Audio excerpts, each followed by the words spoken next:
So I'm going to talk about some marketing tricks for your startup, some things that I've learned over the past few years being in this field. So a little bit about me, I moved to Israel actually more than a year ago, like a year and a half ago. When I moved here, I worked at Wibia, which is now part of Conduit, which Wibia makes these little bars that you can add to your website. They have a few 100,000 websites using it. And right now... What does Wibia do? Wibia, they make these bars that you can add to your website that add social features. Oh, okay. So, and now I'm in the Army most of the time, like all day, and I try to work at Blue Ventures, which is a VC firm on the side, and help grow the startups. And also working on Mapped in Israel, which is a map of Israeli startups, and trying to blog on the side also. One more time, can you say what do you do with your time? Growth hacking at Blue Ventures? Pretty much what I'm going to present, just thinking of ideas of how to grow the startups that they work with and getting them more users. Creative ways to do that. You work with them? I work for them. I see. Okay. So, first thing, guest posting. Guest posting is essentially contributing your content to a blog that doesn't belong to you, like contributing content to TechCrunch or Mashable. And what you have to do is send an email to the editor with an introduction and the post, and it has to be a good post. So here's an example of something I wrote a few months ago. I wrote about what it was like for the startup community during the operation a few months back. What it was like when there were missiles in Tel Aviv, and on TechCrunch, and it got got a lot of attention because it's not something that people read about usually in terms of the tech community. So this is a guest post that I wrote that anyone in Israel could have written. I was just the first one to send it to them. And here's the email that I sent them. I said, "Hey Eric, hope you're doing well. Attached is this guest post." Another sentence. And I attached the guest post, and a few hours later he published it. And do you know him? No, I don't know. I've never met him. The way I benefited from it was I have a link at the top to Mapped in Israel and a link to my Facebook and Twitter, as you can see, it's beneficial for the person contributing this content. So if you have a startup or you want to promote your startup or you're trying to build your name, that's a really good tactic for that. Second, if you have a premium product like what Wibia is, where you're selling your product, a really good thing to do is to offer to give it away to blogs. Meaning, you can say we're going to give away 3 licenses for your readers, and whoever comments with the best comment about why they want Wibia will receive it, and it doesn't cost you anything. So you can see these are all these giveaways that we did at Wibia, which are some of the biggest design blogs and coding blogs, which we just reached out to them and asked them if they would do a giveaway with our product, and they published it afterwards. Here's an example. It just says, if you want to win you have a chance to win 2 free Wibia Pro plans for 1 year, which are each worth $120, and all you have to do is comment. So each of these posts would get 20, 30, 40 comments, even more depending on it. They would tweet about it and share it on Facebook, and it was a really good opportunity to build buzz around our product that didn't cost us anything aside for giving away our product for free. Another company that does this really well is Wix. If you Google Wix, you're going to see giveaways on tons of blogs, which is a really good tactic for them. This is just an example of what they do. And Sticker Mule, they have like a physical product where they let you order stickers, and they also do this a lot, which is a really good tactic for them. Okay, so another really good trick is something called Reportive. It's a plugin for Gmail, and essentially it lets you find anyone's email in the world. The way I found that editors of TechCrunch, their email was using this. So you should definitely use it. I'll explain how you can find anyone's email. This is what it looks like on the left side. You'll see that on your Gmail after you install it. And the way it works is you can essentially guess anyone's email. Like, I wanted to find this guy at Gizmodo. So I typed in sam.biddle@gizmodo.com. I clicked on it, and nothing showed up on the right side. No profile picture, no name. So I knew that wasn't his email. I tried sam@gizmodo.com. I clicked on it, and it showed me his profile picture, his Twitter, his Facebook, his Clout, which were all connected to that email. So essentially, once you see that it's connected, you know that that's the email they use. So you can find anyone's email. That's how I found bloggers' emails or editors, anyone I'm trying to reach out to. You can find essentially any person. That is scary. Well, it works very well in the tech world. Okay, another really good thing to use is Hacker News. Hacker News, if you haven't heard about it, it's Y Combinator's social network. And it's essentially like Reddit, but for like entrepreneurs and investors and bloggers. It's a really important place to read. All the bloggers in Silicon Valley and investors in Silicon Valley read this daily, and they follow it very religiously. So, and what's important on our side is that reaching #1 spot on Hacker News can send you 10 to 50,000 visitors in a day. And it's not that hard to get to #1. I'll explain to you how you can do that right now. One question, sorry, I keep interrupting. What is Hacker News? Hacker News it's a social network. It looks like Reddit, if you've heard of it, but it's geared towards investors and entrepreneurs, and it's very big in that world. But I mean, not everyone uses it. So this is what it looks like. It's not very pretty, but you can see the #1 is I don't know. It's a post from Wired, and I can guarantee that they're getting whoever's at #1 is getting 10, 20, 30,000 visits in a few hours. It's huge.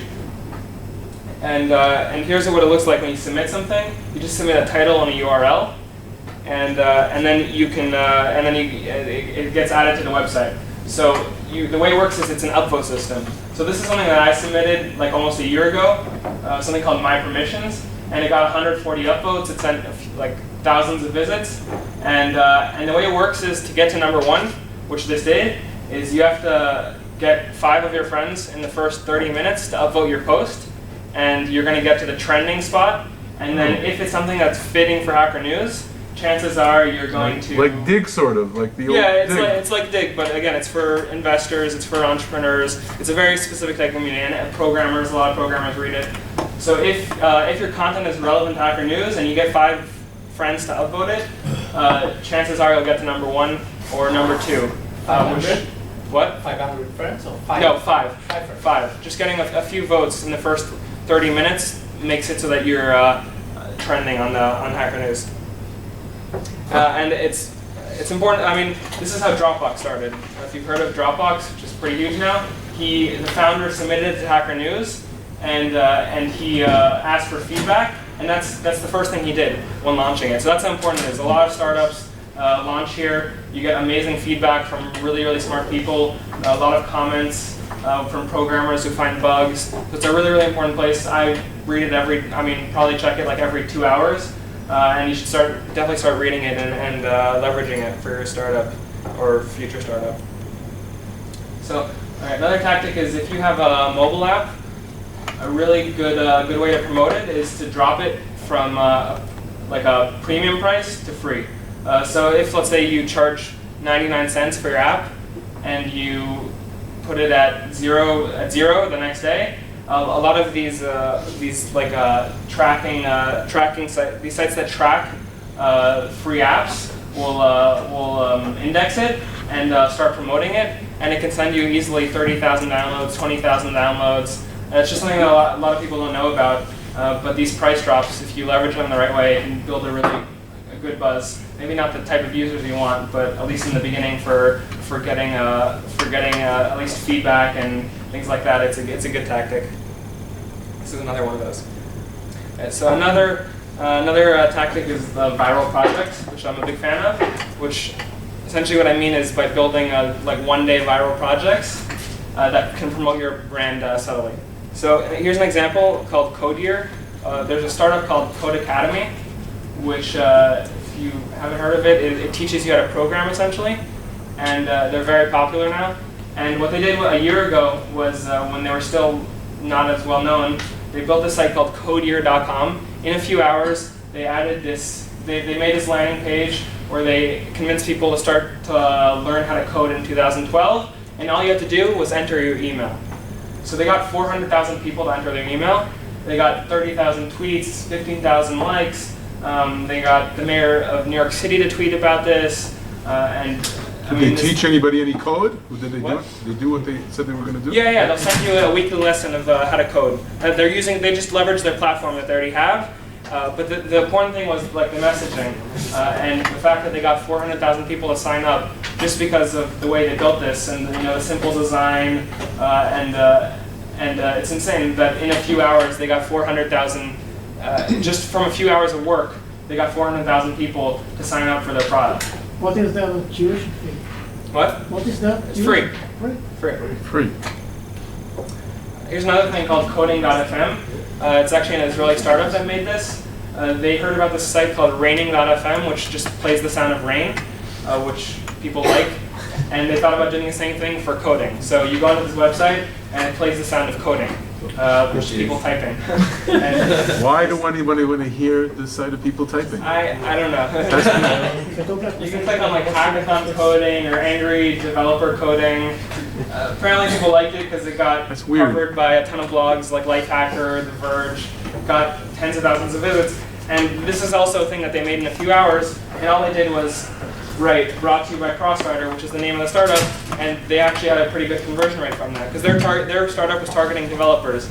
And apparently a lot of developers liked this tool or enjoyed it for a few hours, and then they checked out Crossrider. So you can imagine for their startup, they didn't have any good stories for blogs, but by building this, they got their startup on all these blogs really easily. Here's something that I made personally called notification control, which I saw that I was getting a lot of emails in my inbox from Twitter and Facebook and Google+, and they're very annoying to turn off. So I just collected all the links in Twitter and Facebook, the links to your email settings, and with a friend we made this list where each link, when you click on it, it brings you to your email settings. So the idea is you click on these links and you can turn off all of your emails in one shot to all these social networks. So, and we didn't think anything was going to happen to it, but it got covered by The Verge, Lifehacker, CNET, Read Write Web, The Next Web, Mashable, and a million other blogs in like one day. This was on a webpage? Yeah, notification. You just click on Google Plus, you don't get any more Google Plus stuff on your Gmail? No, you click and it brings you to your email settings in Google Plus. Oh, instead of clicking twice, it goes right into the settings. That was right, exactly, because they're very hard to find. Okay. That's not that big a deal. Okay, well, you can. I mean, here's the Google Analytics, 45,000 visits, and I mean, I didn't expect that either, but you can imagine if I had a startup that had to do with email, this would have been a great way to promote it, or a startup, a social network, or anything. It would have been a great way to promote it. So those are the types of like one-day projects that I really like, and I have tons more ideas that I don't have time to do myself. So I'm always happy to share them. Okay, so next thing, share buttons. Oh, sure. A lot of people don't usually forget to add the right buttons or not do them the right way. So these are the 5 buttons that I always recommend having on your website or whatever blog, whatever you're working on. It's really important to have each of them because a lot of people forget, like Stumble Upon. Stumble Upon sends more traffic than, I don't remember exactly what the stats are, but it sends more traffic than probably LinkedIn and Google Plus combined. It's huge. LinkedIn also, they're growing, I mean, they're building new features all the time and people are starting to use it more and more. And it's important to have that also. Google Plus for SEO, it's also very important. So when you're adding these buttons, Twitter button, it's important to take note that there are a few types of buttons that you can add. There's a tweet button, follow button, hashtag, mention, and it's important to choose whichever one you want because they all have different functions. And also when you're adding the button, the tweet button especially, there are a few things that people usually forget, like the via, which means in the tweet it'll add via and then at whatever Twitter username. Recommend, meaning after someone clicks tweet from the button, it'll recommend following this user. So you can get a lot of followers from that, and a lot of people forget to do that. And also hashtag if you want that in the tweet.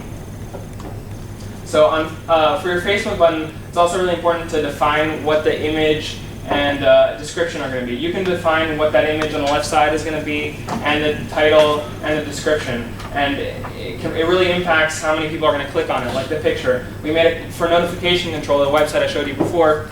We made a custom picture, which showed it pretty nicely. And I don't know the exact stats, but I mean, I'm assuming a lot of people saw that picture and were more interested in clicking on that than if there was no picture or if it was some picture that was zoomed out. So to do that, you just have to go to this. You have to search set open graph tags. You can find them on Facebook somewhere, and you can enter the title, URL, image, and then you add those tags to your website, and it'll grab them when people are liking your website. Okay. So another idea is something called AppSumo. AppSumo, if you haven't heard about it, it's essentially Groupon for geeks. What they do is they sell like products, like Wibia or a few other ones like Evernote, Shopify. All these products that are geared towards people that really like tech, and they have a list of almost over 730,000 email subscribers. And you can get if you have a premium product, it's not that hard to get there. They're really easy to work with and always looking for good deals to give. So at Wibia, this is the deal that we gave. We gave away our product instead of $120, we gave it away for $10. And we got a lot of new users from that. They sent out an email about Wibia to all 730,000 email subscribers. And I don't know the people at AppSumo. I just reached out to them. Anyone can essentially do that. So it's a really good idea to work with them. So another important thing is the way you reach out to bloggers. So I'm a blogger myself. So this experience is what I'm going to share right now is really things that I've learned as a blogger, getting a lot of pitches to me all the time and tons of emails. So first off, when you want someone to write about you, you have to find a relevant writer. Meaning you don't want to send your email to tips@techcrunch.com or tips@mashable.com because no one's ever going to read that. You want to send it to like alex@mashable.com or john@businessinsider.com, whoever the people are actually working there. And you want to find a writer who's actually interested in who chances are that they might be interested in your product, meaning that they've written about something in the same space, or they've written about your competitor, or you've tweeted about them and they said their startup looked really interesting. And once you have that writer, you just have to find their email using Reportive, which is the plugin I showed you before. And once you have their email, you just need it's really important to write a very short email that provides value. Meaning you have to explain to them not why you want to benefit from them, but why you can each benefit from them writing about you. Whether it's by giving away invites to your new startup, 100 invites, or giving away your product for free, and also to keep it very short because. Or maybe exclusivity. Or yeah, exclusivity. That's very important also. And it's also really important to keep the email short. When I'm emailing a blogger, I never email more than 2 sentences because when I get emails of pitches saying 4 paragraphs with an attachment, I don't have time to read it. I usually archive it because I just don't have time. The Nigerian prince. The Nigerian prince sort of email. Right. And once you have that email drafted and you sent it, Reportive will, it shows you their Twitter and Facebook. So what I usually do is I send them a tweet saying, hey, I just sent you a quick email, you want to check it out? Or a Facebook message, or I start +1 in all of a bunch of things that they did on Google+. I just try to find I just want them to know my name so that when they see my email, they'll know who I am, just online, I guess. So here's an example of notification control, the email website that I showed you before. This is an email I sent to Lifehacker. So here I wrote, hey Melanie, just launched this fun project of mine. Thought it might fit right into Lifehacker, hope you enjoy it. 2 sentences, really, really short. And she wrote back, thanks Ben, I actually had this in my queue this morning. So apparently she found out about it before, but that's the type of email I sent, that exact format. This is the post that Lifehacker wrote about notification control. Here's an email, the same email I sent to Business Insider. Hey Steve and Alice, just launched this fun project, thought it might fit right into Business Insider. He wrote back, this is nice, I'll hit this if I get a minute. Thanks for the concise email and useful site. So what I really enjoyed was that he said concise email, because a lot of people don't do that, and he appreciated that. So you should just write concise emails, and I mean, it'll help you a ton when you're reaching out to bloggers. And here's the post that he wrote about notification control afterwards. Here's another project that I built afterwards called Bliss Control, which was related to notification control. And this is the same writer at Lifehacker who I emailed afterwards, who I've never met. I still have no idea who she is. What's Bliss Control do? Bliss Control, I don't have a screenshot of it, but it's similar to like notification control. It just helps you manage your emails. Networks, and so not emails, anything like your profile picture. Oh, okay. If you want to change all of your profile pictures on all of your social networks, it does that. I'll look it up. So what I wrote at the bottom was, by the way, it was inspired by a previous project of mine which you covered, and a link to what you wrote. So that's just something that that's important to do if you've already reached out to them. So lastly, another good startup to learn from is Dropbox. I really like what they do with the way they gamify getting space. So like these are a few things you can do to get more space in Dropbox. You can connect your Facebook account. You can refer friends. These are really brilliant tactics that a lot of startups have started doing also. And another thing that they did recently, which was really amazing, called the Great Space Race, which they said whichever school has the most students to sign up with their email address, their school email address, they'll give away an extra 3 gigabytes for 2 years to every student. So you can see students in Singapore went crazy, like 20,000 people participated in Singapore, 16,000 in Taiwan, and you can see all of these people, and I mean it's insane how many users they got just from that. Actually emails who they could convert into users afterwards. So these are some people, for all these types of tricks and marketing tips, these are some people I really recommend following on Twitter. Apparently Garris was here also, so she's also amazing. And all these people are really impressive. These are also some blogs that I recommend following. This presentation is online, so you can check it out afterwards. But these are like some smaller blogs that I learn a lot from, that I really recommend reading. And really, in the end, all this stuff works only if you have an awesome product, because people aren't going to be interested if your product is crappy. So I trust that people here are building awesome products, and hopefully it'll go well. And here's my email if I can help with any of these ideas. Where is this on benlang.me? What? This whole thing, where is it? No, it's I'll post the link. It's on SlideShare. If you search marketing hacks on Google, you'll find it. Marketing hacks on Google. Yeah. Yeah, if I can be of any help with these types of things, marketing your startup, I'm always happy to help. My Twitter is Ben0n, and you're welcome to connect. And that's about it. Good luck.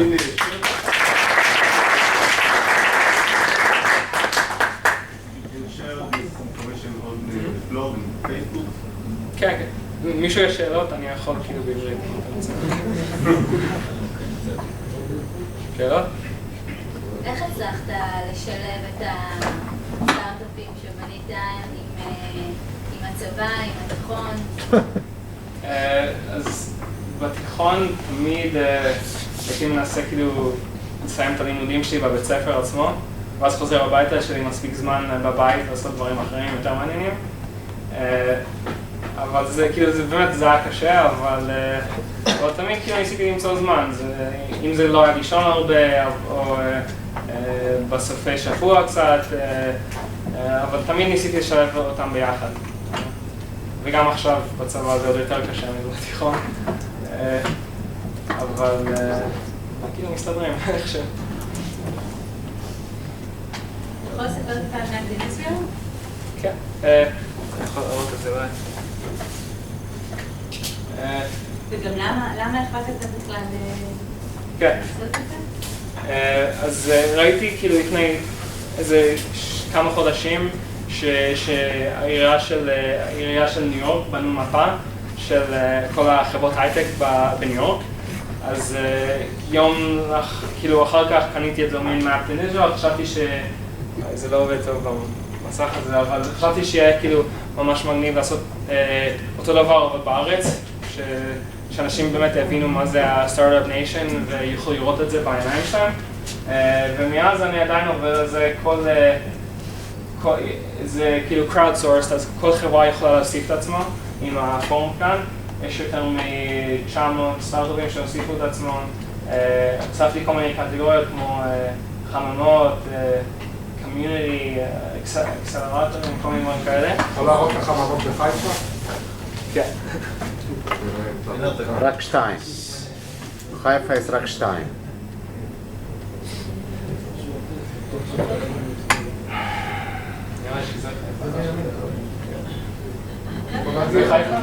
כן, כן.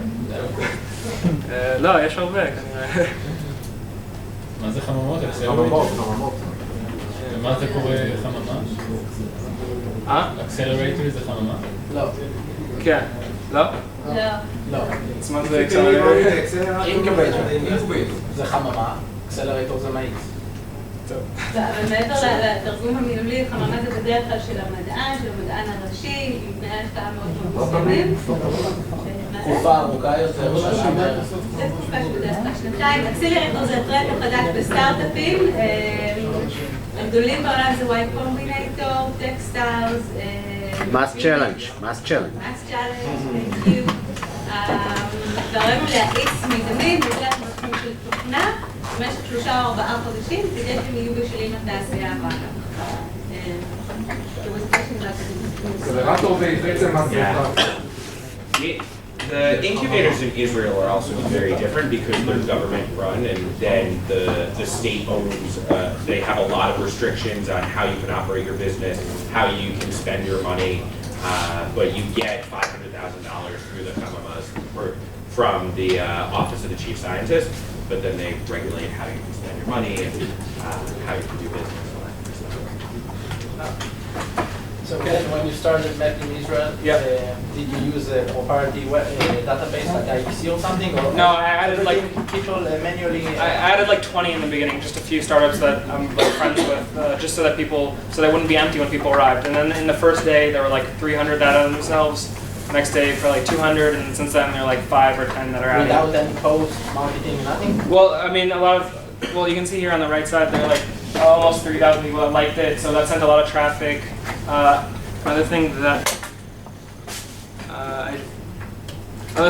Another way I get a lot of traffic is through people embedding the map.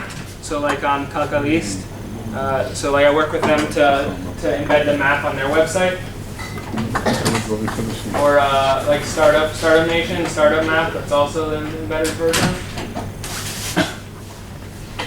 So here, you can see, like this is the same map. So that's what sends most of the traffic, and then also like random articles, just from people interested in that. And one of the things that I've been focusing on lately is helping people to find work through it. I think that's one of the best ways that I can leverage what I've done with this. So like here you can see which startups are hiring on the right side. And then you can see like job postings directly from here. I'm trying to figure out still what the best thing to do with this database is. And if you ever have any ideas, I'm always happy to hear. Question, how do you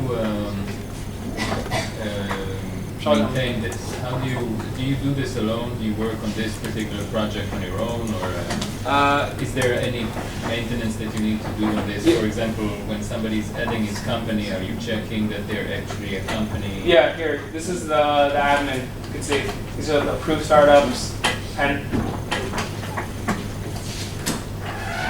these are the pending ones, pending update, rejected. So I just go through that every day and check. You do that daily? Yeah, I try. Okay. It takes me like 5 minutes every day. But the important thing about this is that the code that I used was open source on GitHub. So someone in LA open sourced their code. I had originally made it with something that was pretty bad. So after that, I decided to switch to this open source code.